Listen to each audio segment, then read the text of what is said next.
জেলার বিভিন্ন জায়গায় একের পর এক বুথের বিএলওদের শারীরিক অসুস্থতা এবং আত্মঘাতীর খবর উঠে আসছে। আর এরপরেই রাজপুর সোনারপুর পৌরসভার 15 নম্বর ওয়ার্ডের 19 নম্বর বুথের বিএলও তনুশ্রী হালদার নাইয়ার এসআইআর এর কাজের চাপ সহ্য করতে না পেরে অসুস্থ হয়ে পড়েন।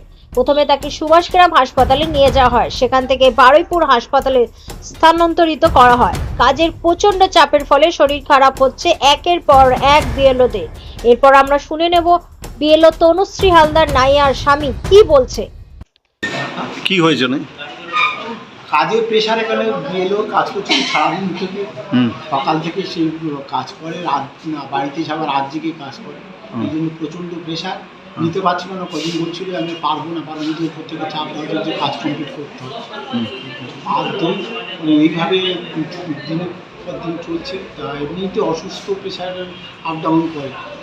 আজকে প্রচণ্ড প্রেশারে কি মানে কাজ করতে করতে ওখানে কি শুনেছেন আপনি? কি শুনেছেন? না, ওখানে আমি এসেছিলাম, তার হালবাড়ি করে এসে ওখানে সেন্সলেস হয়ে গেছিল। ও এই কাজে উনি কোথাকার বিয়েলো? 109 পার্টি বা 147 বা 109 পার্টির বিয়ে। কোথাকার? আপনার সুভাষগ্রাম, মানে রাজপুর সোনারপুর পৌরসভা। পৌরসভা কত নম্বর ওয়ার্ডে কাজ করছিল উনি? 15 নম্বর। ও ওখানে কাজ করতে করতে মানে সেন্সলেস হয়ে যায়? হ্যাঁ, স্কুলে বা একটা স্কুলে করছিল, যেতে পারছিল না বলে একটা স্কুলে বসে দেওয়া হয়, ওখান থেকে লোকেরা ফর্ম বানাচ্ছে। তো ওখান থেকে কি সুভাষগ্রাম হাসপাতালে নিয়ে যায়। হসপিটালে একটা মতো বললো যে অন্য কোথাও মেডিসিনের ডাক্তার দেখান, ওরা কিছু লোকে ছেড়ে দিয়েছে। হ্যাঁ, তারপর আপনার বারুইপুর হাসপাতালে এসছেন? হ্যাঁ, আমরা কোথাও নার্সিংয়ের চেষ্টা করছি, ধারে কোথাও নার্সিংহোম পাইনি, ওই জন্য আমরা এখানে বারুইপুর হসপিটালে নিয়েছি। এখন কী নাম আছে উনি?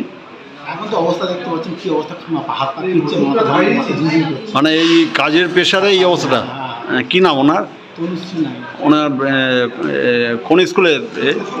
সুযোগপুর নাতনবাচা প্রাইমারি স্কুল। মানে এই এসআইআর কাজ করতে গিয়ে মানে এইটাই অবস্থা।